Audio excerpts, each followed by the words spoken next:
UCLA just won their first national championship, and I could not be more thrilled as a fan, as a mental performance coach that works with girl athletes, as a coach myself, working with high school athletes, high school programs, because I've been following Coach Close's program for the last couple of years. In fact, we did like a deep dive recently on the mental training that they do in their program. So I obviously was pumped, but there's one thing that stood out to me that I think all athletes need to hear, all sports parents need to hear. So sports moms, lean in for a second here.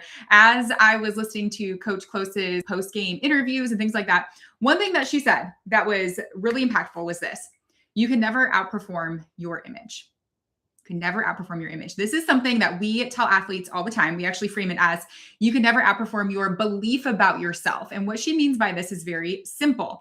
How your athletes see themselves, how your athlete sees themselves is what sets the ceiling. It doesn't matter how talented she is, doesn't matter how hard she trains, doesn't matter how much potential she has.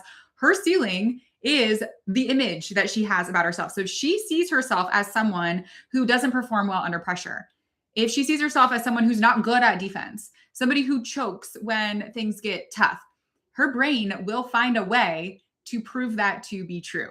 Okay. There's a lot of science behind all this because our brain is predictive.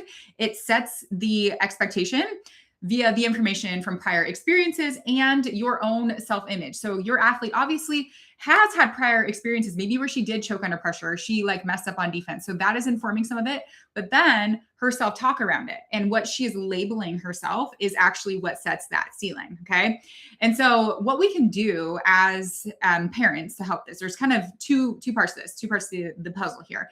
Number one is the environment and like what you say to her to help inform her self-image. Okay. So things around reflecting back parts of her that you know are going to help her self-image. So things like you're the type of person that doesn't give up when things get hard. Like find things about her, find things that you recognize as really good traits that are going to help her self-image that you see in her sport, but also in her daily life. Okay. Like when things get tough, you don't give up.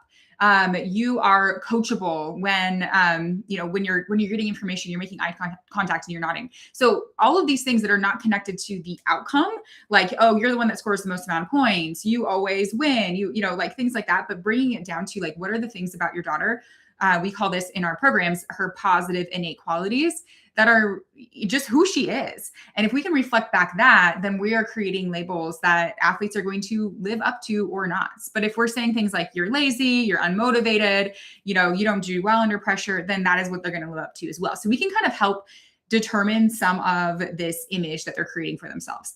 The other piece of it is them. They have to have the tools to talk to themselves in a way that is productive so that they can be setting that self-image for themselves. And something that we teach athletes inside our mental training program for girl athletes is we have them actually create a daily mindset routine. It's called 3, 2, and Brave. And they find affirmations based on their goals for what they want as an athlete, who they want to become. So it's not just random affirmations like I am smart, beautiful, strong, like, okay, but these are very specific. Like, I'm a fast, aggressive defender. I perform my best when the pressure is on. Like all of these that are based on how they want to show up. And so they create these affirmations, and part of the daily mindset routine that our athletes do inside our program is every day they write in their journal their 3 affirmations. This is actually something that Corey Close does with her teams too. She calls them I will statements. So that's pretty cool. Okay. So they write down I am. And it's these 3 things that they're focusing on. They're literally rewiring their brain to create a self-image that their habits will support. Okay. Because our brain is always listening. We have a negativity bias. We tend to focus on what we're not and our weaknesses.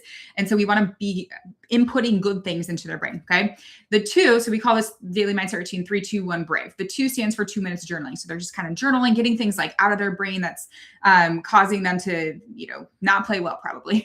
1 stands for one thing they're grateful for. So they write down one thing they're grateful for that day, because we know that athletes who practice gratitude actually play better. They find more things in their environment to actually support the athlete they want to become. And then 1 piece of evidence that one of those affirmations is coming true. And this is the key. Because when we say your self-image sets your ceiling, this is where it's at.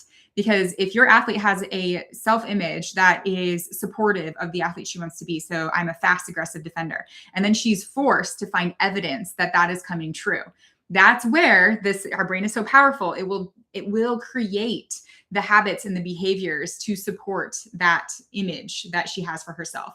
And so she is forced to, okay, what is evidence that this is coming true? And so her brain is going to be scanning her environment, creating opportunities for her to do the thing. Maybe it's like, oh, I laid out for that ball yesterday. That is evidence that I'm becoming a fast, aggressive defender. If her, one of her self-image statements or affirmations is, I am a state championship player. Maybe it is like, I came before practice 5 minutes today to get extra reps in, because that's what state championship players do.